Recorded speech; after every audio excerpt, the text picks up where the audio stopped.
Voilà pourquoi je vous dis toujours de faire votre analyse des dépenses avant même de faire quoi que ce soit d'autre.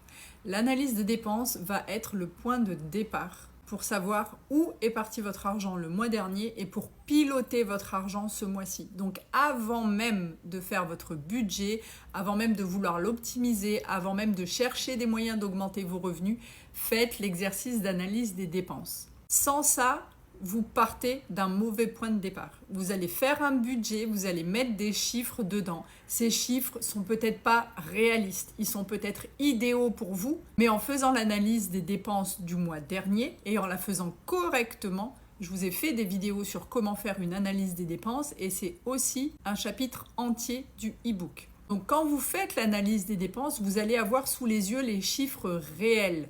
Pas les chiffres idéaux, par exemple, que vous voulez mettre en alimentation. Si votre analyse des dépenses montre que le mois dernier, vous avez claqué 400 ou 500 € en alimentation, et je vous le répète, l'alimentation, c'est ce qui finit dans le frigo, dans le placard, dans le congèle, c'est pas les restos, ce n'est pas le snacking, c'est pas Uber, Deliveroo, etc.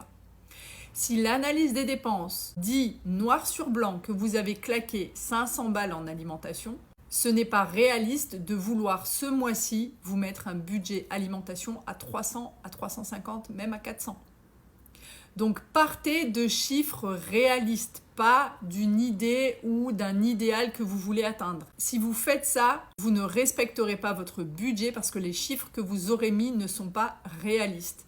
Et petit à petit, vous allez voir que vous ne respectez pas un budget et vous allez laisser tomber parce que vous allez penser que les budgets, c'est pas pour vous. Avant même de faire votre budget ou de trouver des moyens pour l'optimiser, il faut impérativement que vous ayez fait cette analyse des dépenses. Il n'y a que comme ça que votre budget sera réaliste, que vous suivrez un vrai budget et que vous resterez sur les rails. Donc faites les choses dans l'ordre, vous arriverez à votre objectif bien plus rapidement. À vous de jouer.